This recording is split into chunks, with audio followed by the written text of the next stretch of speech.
अस्सलाम वालेकुम, this is advocate Asadullah Hashmi. आज हम डिस्कस करेंगे स्पेसिफिकली कि अगर कोई ऑर्गेनाइजेशंस में आपको किसी डॉक्यूमेंट की ज़रूरत है और वो आपको प्रोवाइड ना करे, अगर स्टूडेंट्स हैं और स्टूडेंट्स ने एंट्री टेस्ट जो है वो फॉर एग्जांपल दिया है, एमडी कैट है, फॉर एग्जांपल कोई एनटीएस है, आपको लगता है कि उस ऑर्गेनाइजेशन ने आपके साथ फ्रॉड किया है,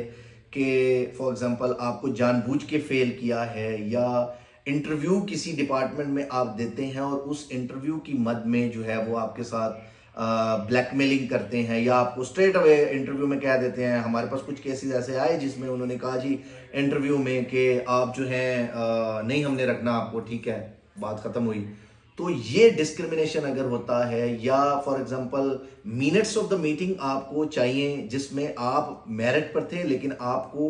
जो है वो मेरिट, ऑर्डर ऑफ मेरिट में जो है वो नीचे कर दिया गया और किसी और उनका जो फेवरेट जो शख्स था उसको जो है वो मेरिट में ऊपर ले आए,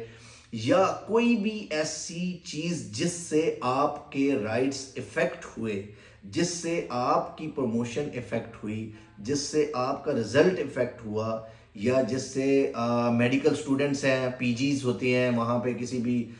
मेडिकल कॉलेज में जब आपका पेपर जो है वो होता है, कोई भी टेस्ट देते हैं आप, तो फिर क्या होता है कि वहाँ पे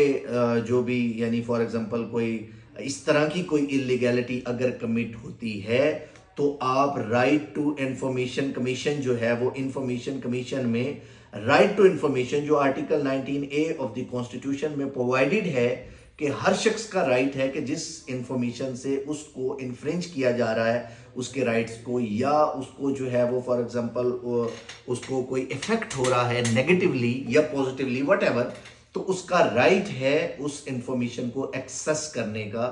तो इसके मद में गवर्नमेंट ऑफ पाकिस्तान ने इंफॉर्मेशन कमीशंस बना दिए। हर प्रोविंस में भी इंफॉर्मेशन कमीशंस हैं और फेडरल में भी, इस्लामाबाद में भी जो है वो इंफॉर्मेशन कमीशन बना दिया गया,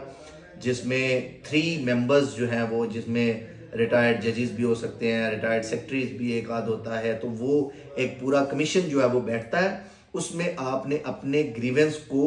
प्रॉपरली जो है, जैसे किसी एक बेहतरीन लॉयर के थ्रू आप उसमें इन पर्सन भी पेश हो सकते हैं और आप थ्रू लॉयर भी जाके वहाँ एप्लीकेशन सबमिट करवाएं। साथ जो जो डॉक्यूमेंट जिस पे आपको डाउट होता है वो आप जाके सबमिट करवाएं, और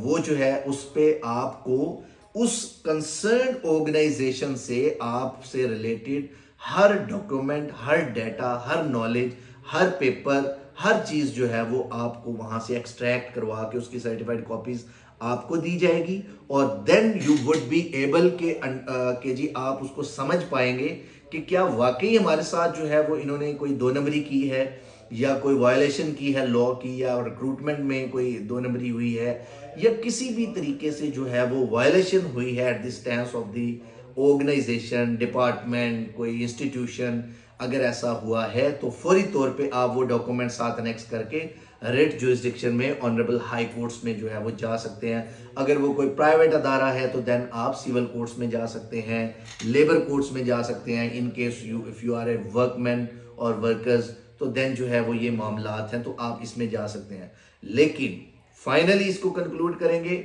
आपको कोई भी डॉक्यूमेंट, कोई किसी ऑर्गेनाइजेशन का, किसी हेड ऑफ द डिपार्टमेंट के किसी ऑर्डर से कोई आपको आपके राइट्स को इन्फ्रिंज किया गया हो, तो आप स्ट्रेट अवे उस, और आपको वो इंफॉर्मेशन प्रोवाइड ना कर रहे हो, रेलिवेंट डॉक्यूमेंट ना दे रहे हो, तो उन डॉक्यूमेंट्स को एक्सेस करने का बेहतरीन तरीका है कि आप इंफॉर्मेशन कमीशन में कंप्लेंट फाइल करें, और उसके अंडर जो है वो आपको सारी चीज़ें जो है वो विद इन ए शॉर्ट, बल्कि लिमिटेड टाइम में जो है विद इन ए वीक्स और मंथ जो है वो उनको नोटिफाई करके उनसे जो है वो डॉक्यूमेंट्स जो है वो प्रोवाइड कर दिए जाएंगे। और आपको इवन पेपर रीचेक करवाने हो तो देन भी इंफॉर्मेशन कमीशन जो है वो आपको फेयर एंड ट्रांसपेरेंट अपॉर्चुनिटी जो है वो प्रोवाइड कर सकता है। और अगर वहाँ पे कोई डिस्क्रिमिनेशन, कोई इलीगैलिटी कमिट हो तो वो आपको सारे डॉक्यूमेंट्स आपको प्रोवाइड कर सकता है। अगर इलीगैलिटी प्रूव हो जाए तो देन आप हाई कोर्ट से इजीली अपने जो है वो ग्रीवेंस को रिड्रेस करवा सकते हैं। Thank you so much. Allah Hafiz.